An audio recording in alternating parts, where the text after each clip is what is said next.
And now, broadcasting live from Las Vegas, the Snake Sports Talk Show with Jake Silva starts now. All right, ladies and gentlemen, here we go. Vacation mode over. Work mode already begun and initiated. I know you guys have been tired of watching same old episodes, but not this time. This is the Snake Sports Talk Show. Wherever and however you may be watching and listening, thanks for making us part of your day. Roku, iHeartRadio, and many other platforms known to man. Like, subscribe, hit the bell button. Keep you up to date on future and past shows. Jace, we have a lot to talk about, and there's a bit of clarity, at least for a lot of teams after week 2. There's a lot of this we have to break down.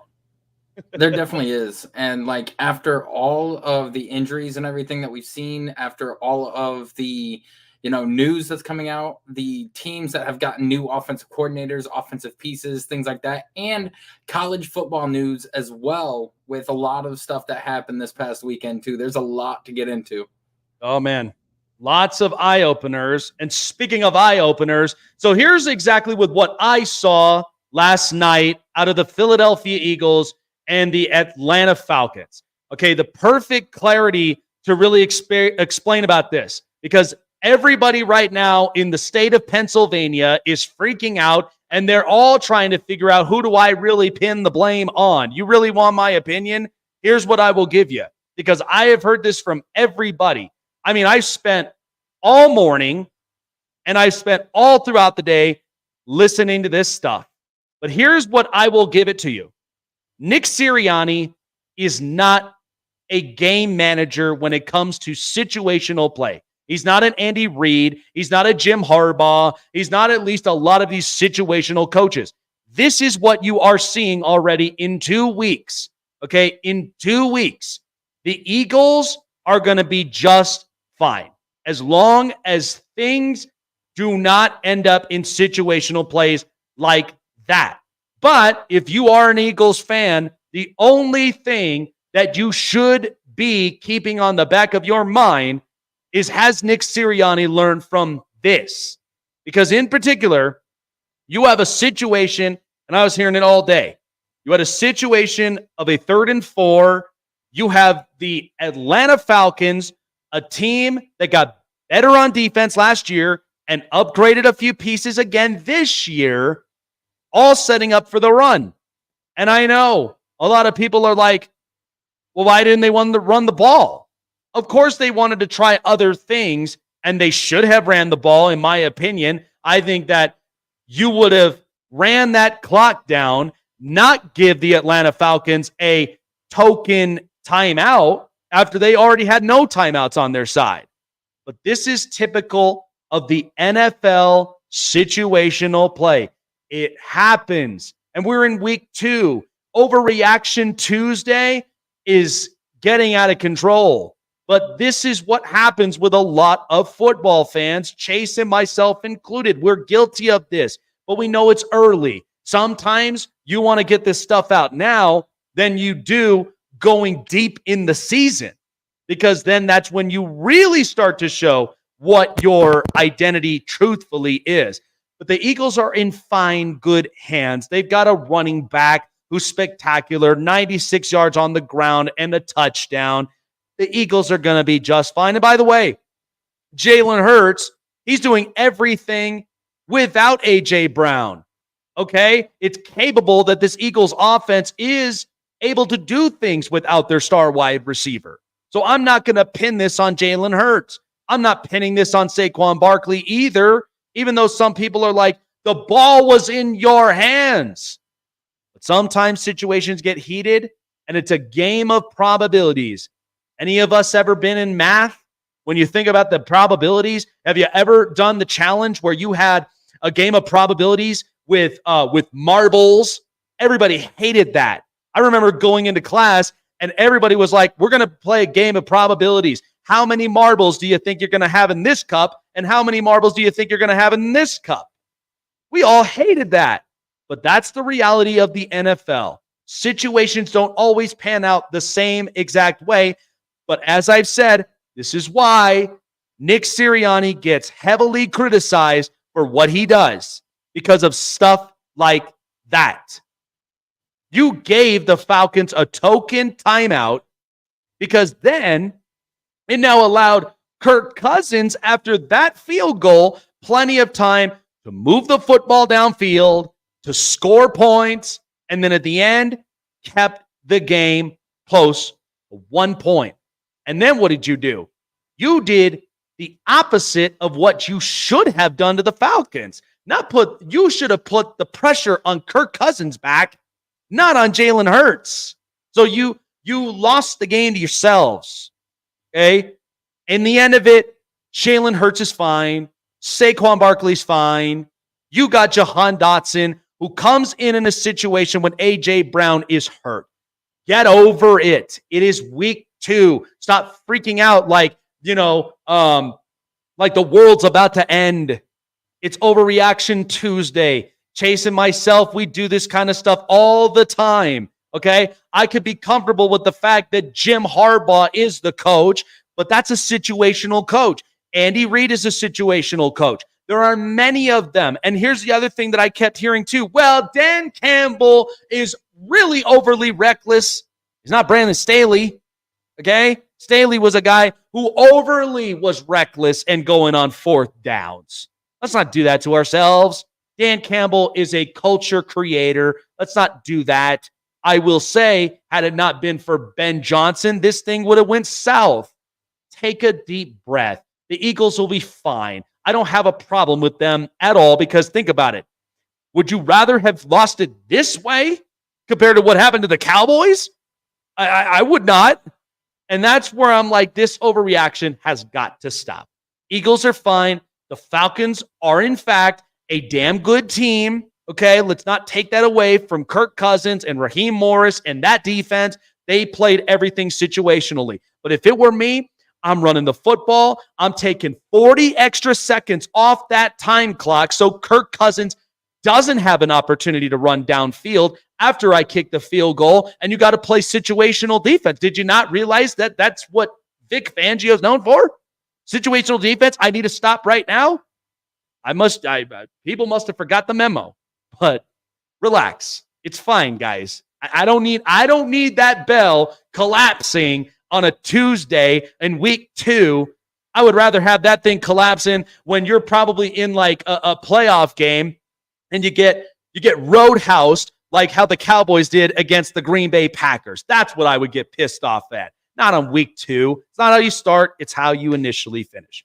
Okay. Now, with all the overreaction talk out the way, here's some realities that you got to see from everybody in week 2 in the NFL. Have you noticed the difference of quarterback play this year than last year? Let me give you something. If you look at it statistically in 2 weeks for quarterbacks, passing touchdowns, passing yards, and not to mention ratings, has actually been cut in half compared to what last year gave us. And you want to know why? Because this is the year coaching is getting tested. This is situational football. If you've got the coach and you've got the quarterback, you're in good hands.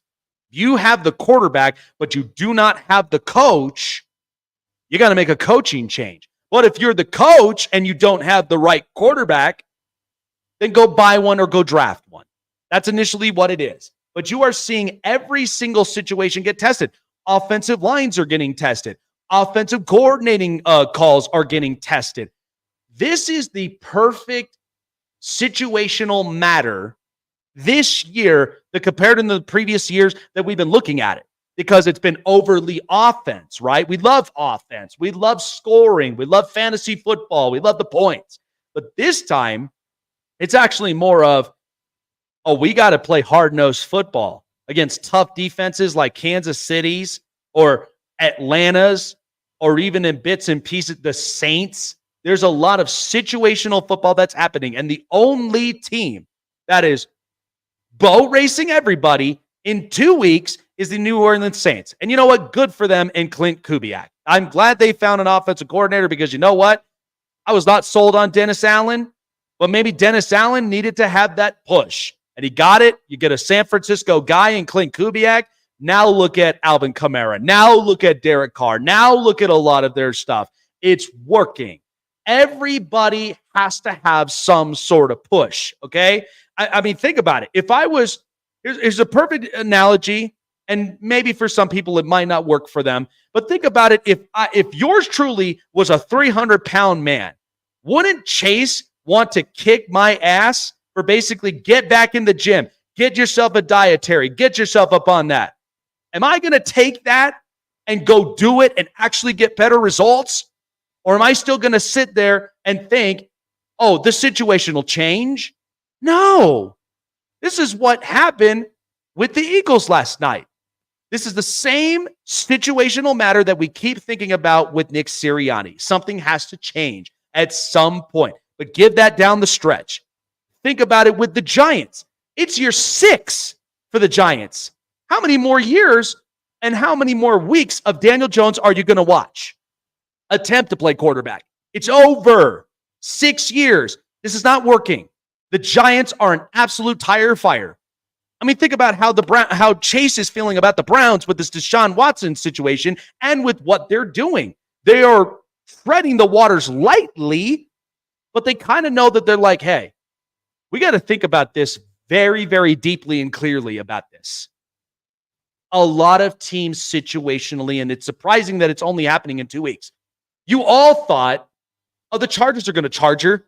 Not on Jim Harbaugh, not on that defense, and not the way that Greg Roman's run game has been thriving. Boy, does J.K. Dobbins look good at 266 yards in 2 weeks. There are things that you have to change up. And ownerships take responsibility about this too. This is the push that they need because you are with what your ownership is. And so when you need a slight kick in the ass to get the team in the right spot, that's what you got to do. You got to shake things up. And listen, even if you crash and burn, don't bury your head in the sand. Keep your chin up, take it, and move forward and do something about that. Okay? I mean, hey, think about this. This is why a lot of these things were created. This is why Weight Watchers was created, because they want a better version of you. This is why we have therapists, because they want a better version of you. This is why when you move on from a toxic relationship and you're in a better situation because you deserve better. Don't you want that? And that's why everybody always likes to envision what the Chiefs are doing. They're looking at the Chargers now. They're looking at the Bills, and you all wrote off the Bills. Okay, I said I'm buying my stock. So this was the perfect 2 weeks of clarity to figure out what you are truthfully made of. And you know what? The Pittsburgh Steelers, I could tell you this, that's a BB gun offense, but man, don't they just love their defense? They absolutely love it. And the other thing is, you are throwing these rookie quarterbacks into the wolves, and this is exactly what happens. Nick Saban kind of had a point on that. If you watch that episode of Hard Knocks with the Chicago Bears, this is what he tried to tell you. Like, this is the reality of football. This is not college. This is not AAU football. This is not even the UFL. This is NFL football that stands for not for long. So change it. Change it. I don't know, Chase. Do you think I kind of hit the nail on the head on that one? Because honestly, I'm tired of the overreaction. We know it's Overreaction Tuesday, but it's just like, take a deep breath, but do something about it in the next couple of weeks ahead. I mean, there's a lot to, breakdown of what you just said. Like, I think that Sirianni is, first of all, Sirianni is the person to blame with that, because if you run the ball with Saquon, they've had a hard time stopping him all night long. You possibly get a 4th and 1, and then at that point in time, you do the tush push, which has a 95% success rate in terms of, being completed. So that at that point in time, you could then get the tush push in, get the first down, and then also run the ball again and the game's over that way too. So that's two situations that you have that you could have ran. And I saw a statistic today where Jalen Hurts and the Eagles are 2-9 out of their last 11 games, including games dating back to last year, because they started off 9-0 and then lost their last like 6 or 7 games. And it was insane to see that, but they still made the playoffs. And then, people on the Saints, I think that this is a time where you're right, coaching and quarterback matter, but like the defenses are starting to step up in the NFL. And when you see the coaches that can scheme correctly against these offenses with their defenses, night and day difference. Because going back to what the Browns did, like back when they had Joe Woods and Kevin Stefanski's first 2 to 3 years as the head coach. And now you're looking at last year and this year. Last year had the number 1 defense because he fires Joe Woods, bring in Jim Schwartz, a guy who's been known to have, top 10 defenses wherever he's gone. And the fact that he was able to turn us from the 31st ranked defense into the first in just one season goes to show you the difference. Same thing with the Seahawks, hiring Mike McDonald, a defensive coach, Jesse Minter, a great defensive coordinator coming in, Dennis Allen, great defensive coach and coordinator and everything, terrible head coach. But look what happens when you get him an offense and everything. Then you've got something that's going on. Andy Reid, first couple years as Kansas City's head coach, didn't have a good DC, but then you bring in Steve Spagnuolo, got that defense to be a top 5 defense last year and the past couple years. So we are looking at the head coaches having a big key crucial piece in the offensive play callers. But I think with a lot of these defensive coordinators and defensive coaches stepping up, you are starting to see a decline in the offense. And yes, it's week 2. We're going to start seeing the offenses take off and everything, but it's nowhere near what it was last year at this point in time. Like last year, I think we had at least a total of probably 20 touchdowns or more between the first 2 weeks. And now we have like half that. Yep. And think about it, because listen, I'm 29 years old. Okay. And mostly because we know that, I hear it from all different generations. They tend to believe that millennials definitely overreact, and you know what they do. But here's the thing, though. As an outlier in this kind of generation, you have to take a step back in some of these situations. There's a thing, like, look, there's a certain thing known as there's action and then there's a reaction. Okay? Depending on how you take certain situations. The action from most of this is you go fix the problem. I mean, that's initially what the Chargers did. They finally get a culture setter because this is what they needed. Because the second you left Los Angeles to go, or the second you lost San Diego to go to Los Angeles, you never built the culture that strong. They felt lost. Now you have arguably one of the best culture setters in Jim Harbaugh, who knows exactly what to do, and his presence is already felt. Think about it this way. I'm going to be talking about them right after this break. The Miami Dolphins, we know with what Brian Flores was, okay? And then you bring in a Mike McDaniel because you want the best for Tua. Now, I think the defense kind of got roughed up this past week against the Bills, but you know what? They did keep the Jags on their toes. So I'm not going to give up on Anthony Weaver yet. I'm going to let this thing ride out, and hopefully he gets the best out of the defense. But sometimes this does happen with a lot of teams. But this is precisely with what we talked about when it came to certain situations, and you are with what your ownership is and how the franchise works. That's why why Dave Tepper is one of the worst in the league. Yeah, this is why the writing was in the wall for the Giants, because it's year 6 of Daniel Jones. This is the same stuff that you're watching, and you have a very good coach in Brian Daboll that you'd hate for this stuff to waste away, because outside of Andrew Thomas, the offensive line looks shot. Outside of, the pass rush, the secondary is like, you got outplayed by Sam Darnold out there in that secondary. So what do you think is going to end up happening? But people get caught. But this is the problem, though, too, that we all have to hold accountable. We get caught up of, well, they got a really good pass with Brian Burns, man. He looked good. But you know what I think about this? I think about this when you have a broken pipeline in a house. Okay. Are you going to fix the broken pipeline to ensure that my water and my heater and everything else is going to run properly? Or am I just going to cover it with brand new paint to fix the problem? Otherwise, I ain't got no home. I can't sell it. I'd have to basically refurbish this thing. And that's just going to take more money up off my pocket. But again, a lot of ownerships and a lot of GMs, this is what happens. This is where you really get the reality checks from. But this is why I'm like, it is happening faster than it usually is when it comes to week 5, week 6. And yeah, I hate to say it, but there is a chance that Brian Daboll could be fired after this year. And I don't think that he is deserving of it. I really don't. I think who is deserving of taking the blame Daboll for gets this. fired in 2 seconds, he'll have a new job. Oh, absolutely. Absolutely. Somebody else will pick him up. And I think the one to blame for this is their GM, because not only did he fumble the bag with Saquon Barkley, and it's showing how badly and desperately they could use him and how good he is with the Eagles now. Not only that, the ownership was pissed off that he ended up leaving and going to the Eagles and everything. And it's kind of funny that the Giants GM says, trust the process because you can't win games without weapons. What do you think Saquon Barkley is? He's a weapon that could have been used. Like, you tell people that strategy and tell people that you can't win games without having weapons and everything.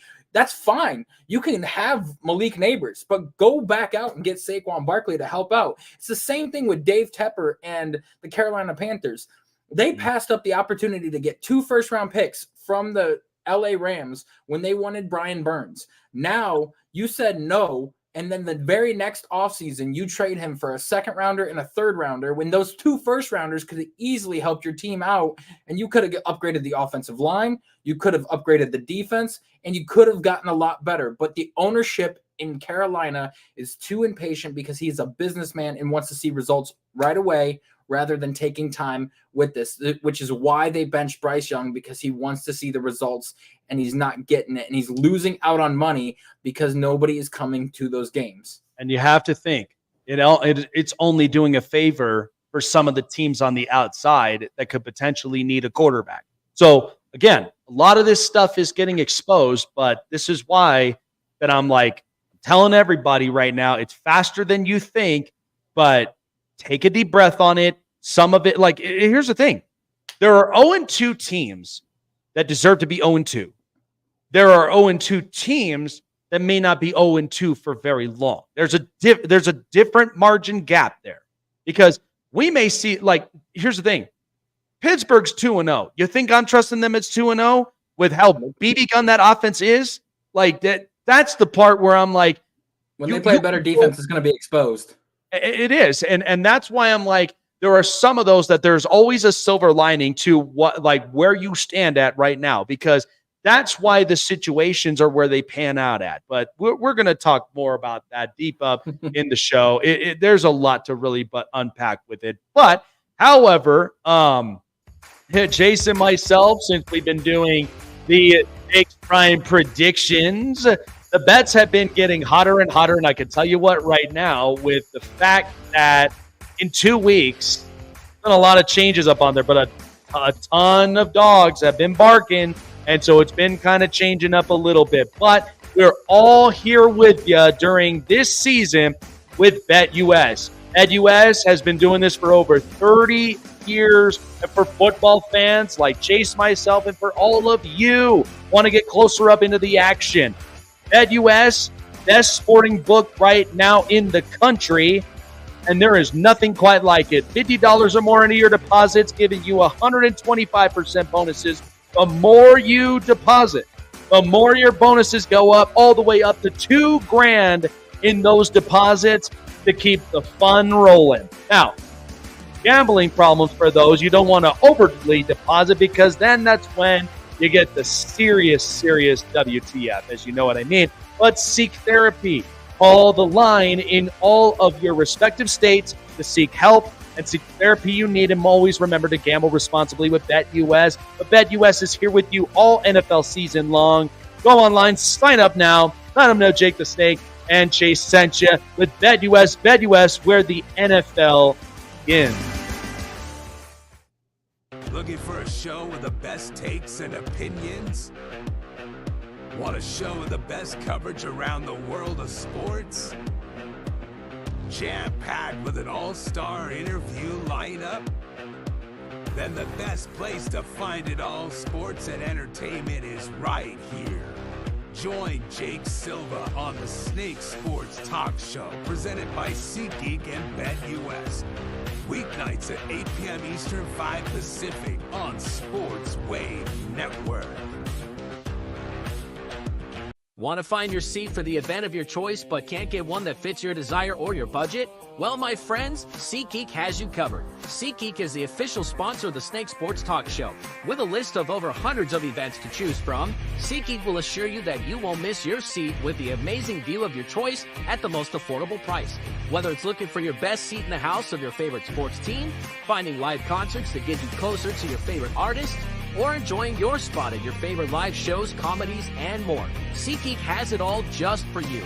Go online to SeatGeek.com or download the app on your mobile device through Google Play and the App Store. And as a special offer before checkout, use promo code SNAKESPORTS and save yourself $20 off of your purchase of your first ticket, and experience why SeatGeek is the most trusted ticketing app for your next event. Remember, that's SeatGeek.com, and download the app on your phone with promo code SNAKESPORTS for $20 off and find your seat with SeatGeek.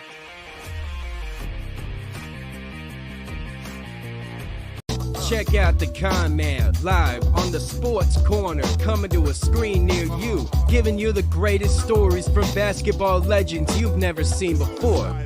Sharing their glory, building the toughness, and how they show off their swag. But only one man knows all that, and that's the Con Man. Join Michael Conceição, the Con Man, at the Sports Corner, Fridays at 5 p.m. Eastern, 2 Pacific on Sports Wave Network.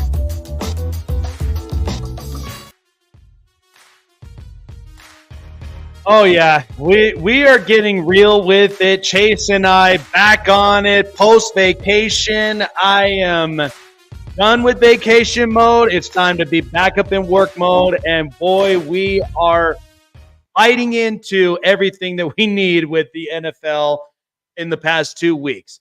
So here's the thing that I will tell you. And I wanted to kind of bring this up with some of these young quarterbacks, because as of right now, first of all, I watched Sunday night, and I felt like that was a classic kind of throwdown from both Houston and Chicago. Okay, I have never questioned about Chicago's defense. Why? Because that is what their organization, their culture has always been set at. It's basically the NFC version of the Pittsburgh Steelers. They both are proud organizations who lean on defense, but only outlier for the Steelers, they were able to get quarterback right. As of right now, like, I'm watching this BB gun offense of the Pittsburgh Steelers only putting up 18 points against Atlanta and 13 against Denver in that massive flag fest that they were in out here in Denver, where I live. And so when I think about some of these young quarterbacks, especially with Chicago, Caleb Williams, everybody goes through this. It's a welcome to the NFL moment. If you watch Caleb Williams in 2 years at USC with Lincoln Riley, you guys all know this, that he is the type of quarterback that almost has the tendency to have to lean into the spectacular. Not in this league, okay? Patrick Mahomes was somebody like that at his time at Texas Tech. But you know what changed? Andy Reid, an offensive line, Travis Kelce, a defense. Andy Reid showed exactly with what you are meant to do with a lot of these young rookie quarterbacks is if you already had a quarterback in place like an Alex Smith, you could ride with him as long as you could, and then kind of see what you got afterward in the last 2 games of the season after you just punched your ticket into the playoffs. You could do that. And everybody knew, okay, there's something there with Patrick Mahomes. And the rest is history. Caleb Williams is getting thrown into the wolves, much like Bo Nix, much like Jaden Daniels, much like most of these other quarterbacks too. All except for J.J. McCarthy, who got injured and is done for the season, and Michael Penix, because he just watched what Kirk Cousins did. And that gives you some hype up of who Michael Penix could look like. So for Caleb Williams, what are the things that you know are going against him right now, but what are the things that are the positives on the horizon? So what's going against him right now? Let's list the things. First of all, you're in a defensive culture in Chicago. Okay. They love defense. They've never been a pro offense organization in years. Okay. 85 Bears. It was all about hard-nosed football. That's all it was. And offenses were different back then. Okay. They've never been built around offense. That's going against you. Number 2, quarterback purgatory, because if you think about it, post Justin Fields is the last one, but think about the quarterbacks way before him. I mean, Rex Grossman, sure, he got to the Super Bowl in Super Bowl 41. Good. It was a great defense. They had some players, but it was not the same at the end of it.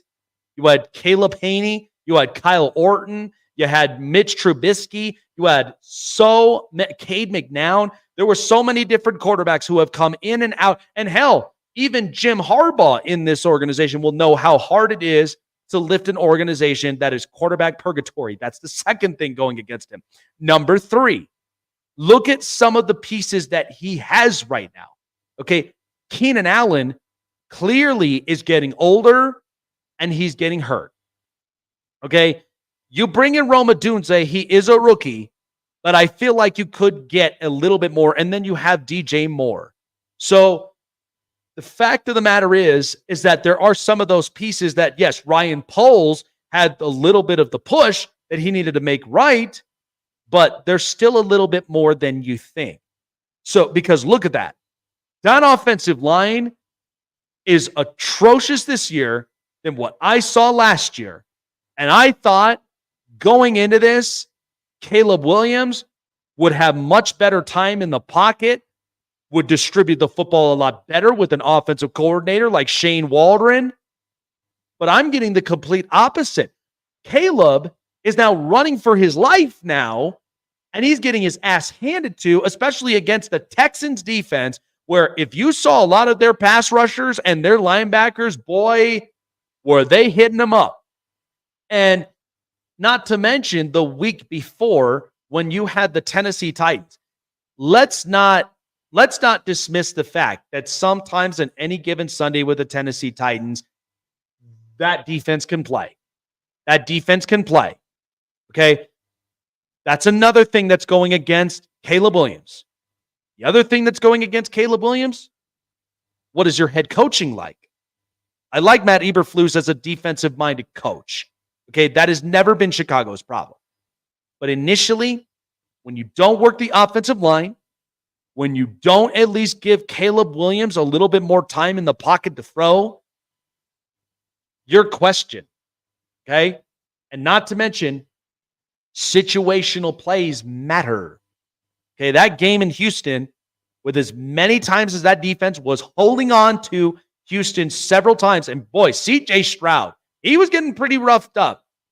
Okay, there was a point, and a lot of these teams in the league, they can be beatable if you figure it out, right?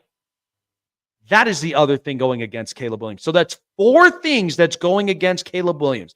That's why when he got drafted and this didn't work well, I'm not blaming this on Caleb Williams because he was the number 1 overall pick.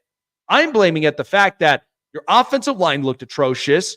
Outside of Rome Odunze and DJ Moore, Keenan Allen is old, and he's not the same Keenan Allen as he once was with the Chargers. And I think he's regretting missing out on the opportunity that he has with Jim Harbaugh, if you really think about it. And not to mention, it's been quarterback purgatory. Do you know how hard that is to teach brand new stuff to an organization that has always been clinged to defense? That's extremely hard. But what are the things that are bright on the horizon? Number 1 is you have a young quarterback that you know has an arm. Okay, you have a young quarterback that, unlike Justin Fields, who was feeling this, what this feels like is being in quarterback purgatory. He can be accurate. He can do the stuff, but it's only going to take a matter of time until he adapts to the speed of the NFL. That's the best thing that can go for Caleb Williams. Number two, if this head coach is not the right one, right? Hypothetically speaking, you'll have another head coach and maybe an offensive-minded coach that could pivot this thing in the positive direction. I don't have to worry about defense because that defense is pretty much set. But I would like to work a little bit more up on offense. Seriously, because when have they ever worked up on offense? You go and get an offensive-minded coach who's creative. I mean, look at the New Orleans Saints with Kubiak. They have a defensive-minded coach, but they are hitting the home run on the offensive coordinator right now. And that's why the Saints are playing the way that they are. Could you imagine that if that happened in Chicago? That's another thing that can go right for Caleb Williams. The other thing is, think about right now within that division. I mean, you're feeling with what Green Bay is, but Green Bay, the difference is Green Bay has worked with quarterbacks. Brett Favre, Aaron Rodgers, Jordan Love. Look at what Malik Neighbors looked like with an offensive coach in Matt LaFleur. They figured it out. Look at Sam Darnold, Minnesota. Kevin O'Connell, offensive coach. It took a little bit of time, but I've called Sam Darnold a late bloomer because I think of this the similar way to a Christian Yelich type. You saw what Yelich was in Miami with that tire fire, and you saw with how he was when he first came into Milwaukee. And once he got on the roll, boy, did we love Christian Yelich. Boy, do we like this version of Sam Darnold, don't we? That's what happens when you get an offensive coach, okay?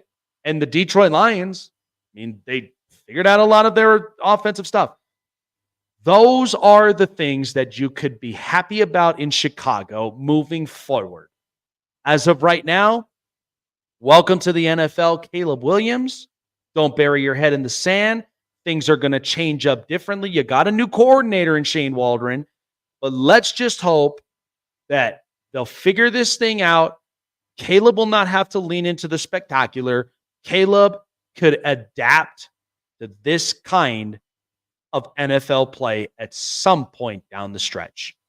Chase with the news. This is the hot press. I mean, that's the thing. You got to listen, I'm a man of optimism, and this is what you kind of have to be. Don't bury your head in what's currently happening right now. Think about what the future may look like when you get that opportunity. Because here's the thing. We're seeing this clarity now, and like we talked about with the pivotal movements, will they be able to fix that?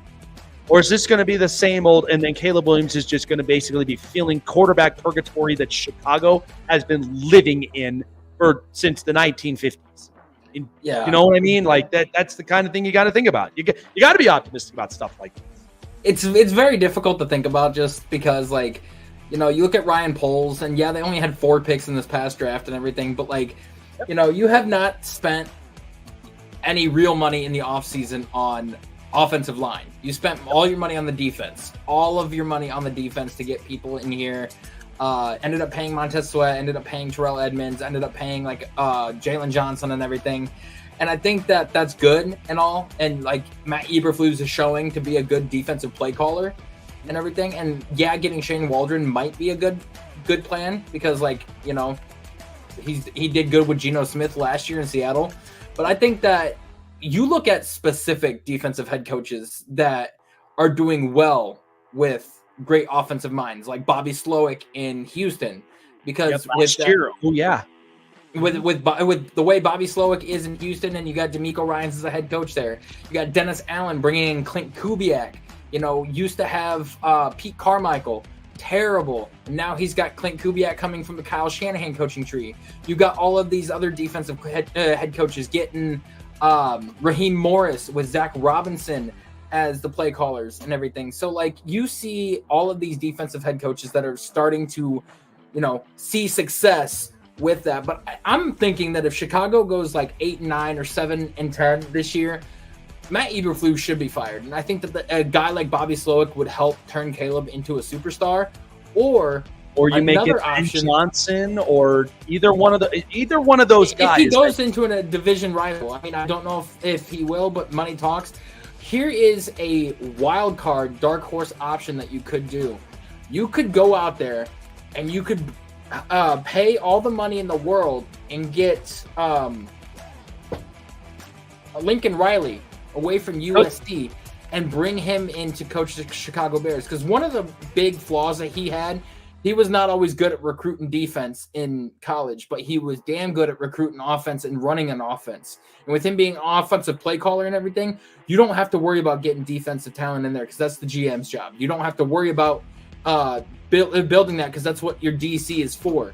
You can solely come in there with the chemistry that you have with Caleb, and you can get that job done. Yeah, that's right. Here's another thing, though, too, which is interesting to think about is, and I know that they're cleaning some things up, but I looked at the Raiders in 2 weeks, right? And think about this. Gardner Minshew had over 250 passing yards against that Charger defense that only held them to 10. So in a situation like that, there's going to be things that are slow cook build.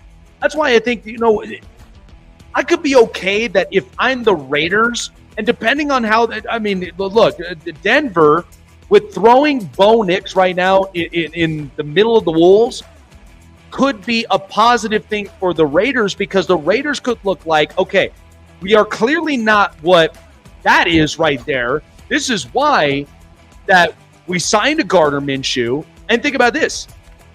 The Raiders could look at a quarterback and could feel good. They could feel great about what their situation is because I have a defensive-minded, a former player as a head coach who understands what the clarity and what the playable situation is in the league. And when the quarterback comes, and I've already got this kind of stuff set, and think about it, Luke Getsy is a dual tight end set, and boy, look at how many times they were playing Brock Bowers on the outside, and he looks great. That's why I'm like, Michael Mayer is non-existent too. Yeah, and I'm like, I could feel good about that if I am the Raiders in this kind of situation. So they could potentially be that kind of outlier. But as far as like with some of these teams like we listed, this is why that their situations look as good as it is compared to some of them that it looks a little shaky, but is it going to be shaky like that all season long? Because then that's when you really have to make the change up on it. I mean, you have offensive coaches that are dealing with this kind of sloppiness, but that's because of their organization, i.e. the Giants. They're dealing with this kind of sloppiness. The Jets, they have the 19th ranked offense in 2 weeks. That just tells me that, like, when you are going 4 yards, punt, 6 yards, punt, 4 yards, punt, what is Nate Hackett doing?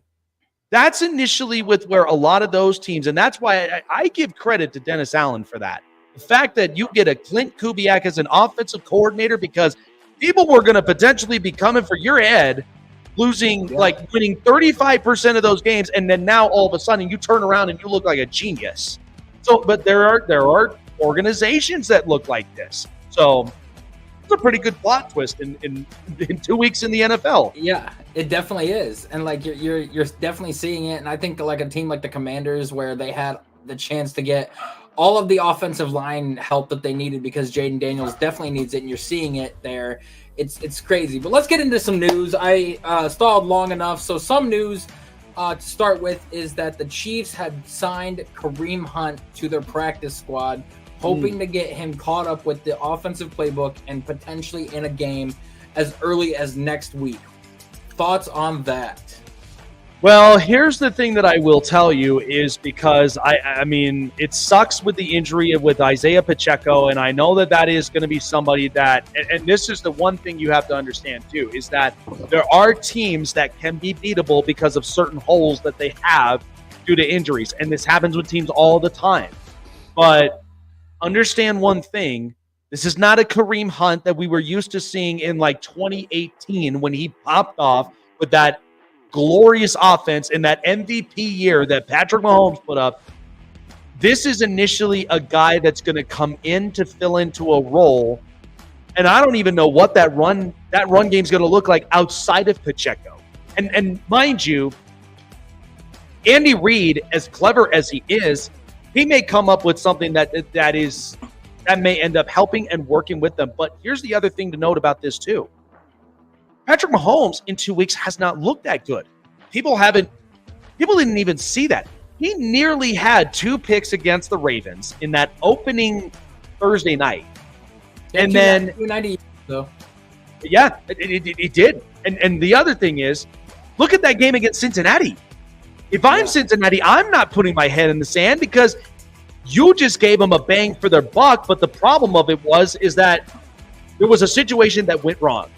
But I'm not going to hang my head on the fact that you nearly beat Patrick Mahomes and the Chiefs in that game. That is like, there are 1-1 teams too that are like this, that you could look at a positive clarity. So I don't know. I mean, I feel like we saw last year with how the Chiefs were and how they were slow. They could not get anything right until by the time we got into the playoffs. So this is right now, they're getting some stuff out. And I think at the end of it, the Chiefs just know how to win those situational games, no matter what the situation is. But I just don't think we're going to see that kind of Kareem Hunt from like 2018. So that's in the past. I think he's going to come in, play a running back role, and then we'll see where it goes from there. I mean, if they get a run game, that's just only saving them more sweat on that offense. It just depends on what Kareem Hunt we can get. I mean, we could also get the 2022 Kareem Hunt where he had like 820 rushing yards and like 450 passing or receiving yards with the Cleveland Browns. So we don't really know. We're going to have to wait and see. On another thing, we have been talking about teams needing weapons for so long and teams needing wide receivers and how they are slim pickings in the NFL. Yep. And there are still quite a few good free agent weapons available that I'm surprised that nobody has looked at. But the Rams and the Steelers have called up Hunter Renfrow in for a workout. And I'm surprised that him and Michael Thomas are still available. Yep. Well, I mean, here's the thing, though. Michael Thomas, with injury histories and the amount of times he's been available, that might be kind of a shaky gamble. Now, I like the Hunter Renfrow idea because Renfrow, what most people don't realize is Renfrow is really not that bad. I think about this like with what I saw last night out of Jahan Dotson. Now, I know he did not have enough of those receptions or targets, but here's the deal. He's plugging in to a potential receiving core that could give him at least a little bit of that boost. So I could be okay with that, getting an extra weapon when it comes to those types of injuries. Like, I'll feel more better with Hunter Renfrow before I feel better about Michael Thomas, in my opinion, because I look at availability, I look at injury history, I look at, what's he basically like, what he could look like with this kind of offense. I think this would be interesting to watch him play in this kind of offense. I really do. Yeah, and pairing him with Sean McVay and the way that that offense is and the way that Stafford plays and likes to go to a slot receiver, not to mention when Puka comes back and then Cooper comes back, you'll have a triple threat there at the wide receiver option, and when Tyler Higbee comes off the IR as well, not to mention throwing him in there, and with Kyren Williams, like, if you add Hunter Renfrow into that offense, you could be looking at some dangerous offensive play there. And, that's right. The Rams were my sleeper pick to win that division this year, but with the injuries that they sustained, might have to pull back on that one for a little bit. But let's get into the biggest news of all, that if everybody has been living under a rock the past couple weeks and everything, we have Tua Tagovailoa, who is in the concussion protocol and has said that he is expected to be on IR and miss the next 4 weeks due to the concussions. It has already come out and stated that he is not going to retire. And even when all of these NFL experts, all of these people that have gotten concussions, and all of these doctors are saying that it's probably best for him to hang it up he is choosing not to. And to me, I think that is a bad call. We've seen guys early in their career sustain a lot of injuries, like Andrew Luck, and retire early. We saw Luke Kuechly, one of the best linebackers that we've seen in our generation, ended up retiring at the age of 27 or 28, just because he sustained 4 concussions and was just like, I hate to go, but I got to think about my health long term. Well, that's the thing is like, and you got to realize is that, I mean, regardless of what call that is, good or bad, it's very difficult because with athletes, and I could attest to a bit of this, because I had a situation like back when I was playing both football and baseball in high school, right? I would have had the opportunity, I would have, because there were 6 players on that JV football team that literally got hurt. I could have had an opportunity to have a role as a wide receiver, but I chose not to take that. I chose to hang it because I started to think about, well, what was most important of it? Do I go play football knowing of the fact of, like, what if I sustained an injury of some kind and then I can't play baseball that season? Like, I have a lower leg injury. Sometimes it's very hard to really kind of think about that when it comes to the futures if you are an athlete. It's hard to pull athletes away from that because there is a sense of pride. There is a sense of, well, my job's not done yet. It's very hard for someone like that. I mean, I think about this. Businesses, when it comes to supervisors who have been doing this for over 50 plus years, very hard to pull them away because this is what they know. But unless you are the kind that you are optimistic and you're thinking about the future ahead, and that's where you really have to kind of consider that. I mean, listen, I love Tua as a person, and let's say he takes the 4 weeks off. Okay, let's think about that. If he takes the 4 weeks off, and let's say he does something a little bit differently while he's in concussion protocol and he's in recovery mode, and let's say he comes out and he's playing in a version that I'm happy to see. Some of that could be a bit of like that step back moment for a player. Figure out what the things that he's got to do right. Because, I mean, look at it this way. You notice how you watch Jaden Daniels and how he ran out of the pocket and he's sliding because he knows guys are going to want to go up, head up. There may be a part of that I think Tua might end up changing up. But if this does happen again, I mean, let's face it, throw the white towel up for the sake of your life. Because Alex Smith almost lost his life with that leg. I mean, it was a great story nonetheless, but when you were in that moment, in the same timeline and in the same situation, and one that could have taken your life away, it's a hard 18 surgeries. Yeah, 18 surgery. It's a very hard gamble for an athlete, but there are athletes that do that. I mean, but again, you could take multiple examinations from what the doctors are giving you, but sometimes too, you're even thinking about, well, what your family, because initially the family's always going to support you, but then it all lands on you, the athlete, for that considerable reason. He wants to keep playing. All the best for him. But I'm holding that on the back of my head for good spirits and good reasons. So that's why I'm hoping that he can come out of this wholeheartedly and look good and look better. And hopefully this could be a different change. But yeah, I'm expecting it. So I just thought of one more thing. I feel like it's kind of important to talk about. So we have gotten news that Deshaun Watson is facing one more lawsuit that had just recently come out about his whole situation. And it has been said that during the offseason, they removed, or like right before the season started, they removed his QB clause that would protect him from any further lawsuits that come out against him. barring any suspensions. So now, in the words of his contract, if he gets suspended by the NFL in the next couple weeks, because we play the Raiders week 4, which is when he is scheduled to, or the lawyer is scheduled to meet with the NFL and the person that initially handed down the suspension, like the lawyer that initially handed down the suspension for Deshaun Watson for the first investigation. And the lawyer representing the one of the women says that he's got proof of the assault and sexual misconduct and everything.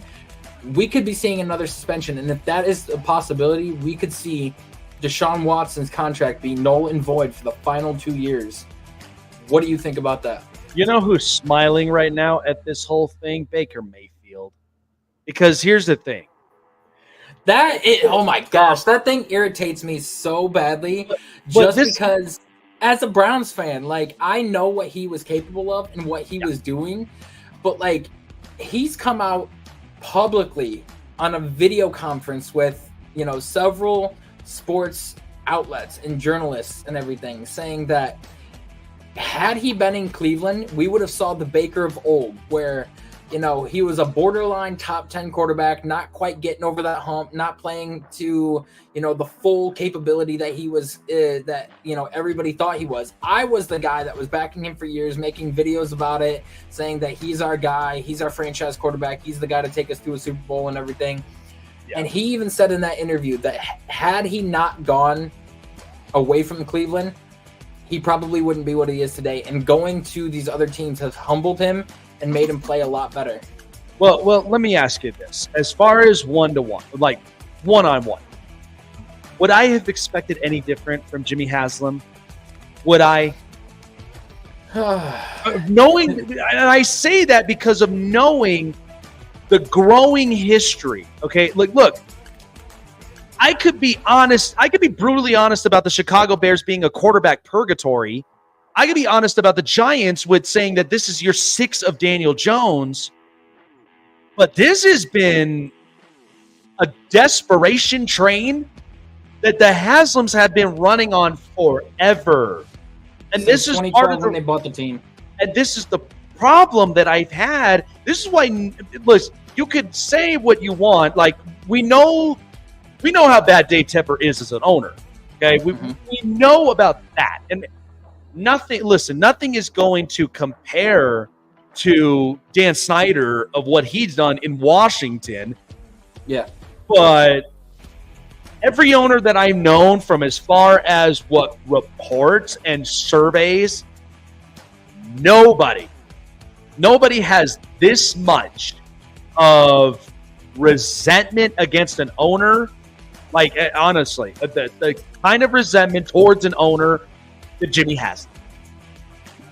No, none of these owners like the Haslams because of like just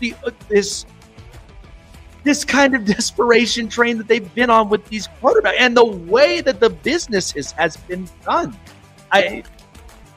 Well, when you get a quarterback the caliber of Deshaun Watson, like everybody, including myself, including other executives, coaches, whatever it may be, nobody expected him to be this bad. The reason why they moved on from Baker is they thought that they were going to get a Deshaun that was the top 5 quarterback caliber that they had, and thought that this would be the next push that we need to carry us into a Super Bowl category of a team. Because the way that I looked at Baker is he reminded me of Alex Smith. He reminded me of a guy that would take you to the playoffs, win a couple games, but not get you to the Super Bowl. What we looked at with Deshaun Watson is we looked at Deshaun Watson being our Patrick Mahomes, being Alex Smith, Baker Mayfield, Deshaun Watson, Patrick Mahomes, and a guy that could carry us over the hump and be the. Now, so far, 3 years in, has not panned out. That's the gamble that you take. But what I hate the most is the fully guaranteed contract. And Andrew Berry is not to blame for that. I know people are blaming Andrew Berry for that. It is not his fault. It is Jimmy Haslam's fault. Yeah. No, 100%. Well, I don't know, man. I'm just waiting to kind of see how this goes. But yeah, me too. All right. Well, he played well this past week. We'll see what the next couple weeks have. So, yeah. All right. Well, Chase with the news. This is the Hot Press. Well, I really would hate to cut this very short and all the rest of it because of other things. And, I mean, I've got a busy night. I mean, the fact of I get it. Right after this, I'm debuting of the AFC West round table, which is going to be a lot of fun. So I'm getting up in there. Oh yeah, man. This is a great, grand opportunity representing the Los Angeles Chargers strong. And then of course I've also been asked to be up on an interview recapping week 2 and week 3 bets. So check that out. It's all on social medias, on my stories. If you guys want to tune on in, look for exactly that, because it's going to be a lot of fun. I can't wait for it. It's a new opportunity as well. So, and I like it sometimes. I like coming on for other people's shows, other people's podcasts, and just kind of giving my 2 cents on a lot of this other stuff. But any final thoughts, man? I mean, I think we kind of got a lot of stuff up in week 2, so I'm excited for prime predictions tomorrow, week 3. No, man, I don't really have anything else. We got to play who, what, when, where, why tomorrow as well, so that way we can get that out of the way and everything, because with the impact that we've had for the first 2 weeks of the NFL season, I know that we got to get back into that, so that way I got questions for you lined up, and we'll see how well you can answer them being on the spot and everything. So yeah, it's going to be a lot of fun, man. I'm excited. And this is the thing, though, is like we're going to week 3. It's only going to get even more interesting at the end of the day. So absolutely. All righty, folks. Well, that's going to do it here for Chase and myself here up and on the show. Boy, did we have to relax a lot of minds today, but at least we got the brutally honest parts out of the way, so we could still be excited that the NFL season is obviously here in 2 weeks. Yeah. So we're going to be breaking it down tomorrow. Week 3 prime predictions. I'm trying to get on one. Okay, I'm 7-9 week 1, 8-8 this week. Week 3 12-4 this week. Yeah. This week is the week to really start to get on one. So excited about it. But prime predictions have been a lot of fun. Show is sponsored by BetUS, as you know. $50 or more into your deposit and matching it up to 125% bonuses when you continue to deposit, getting you matched up to $2,000 every time you end up depositing. So more of the fun, more of the action during the NFL season, and they take care of you very, very well with managers that are there to give you the best expertises and the best bang for your buck when it comes to getting on the edge of the game when you bet with BetUS, where the NFL season begins, and with SeatGeek. Because I'm waiting on punching my ticket for week 6 here in Denver in Mile High, so I don't want to miss my best seat in the house when I use SeatGeek, most trustworthy app in the country. Choose SeatGeek for yourselves and check out the experience, because we want you to have that. SeatGeek.com, promo code SnakeSports for $20 off of your first purchase of your first ticket. Check it out for yourself at SeatGeek.com. Don't lose your seat with that. But Chase and myself, we are up and out of here, and we'll see y'all tomorrow.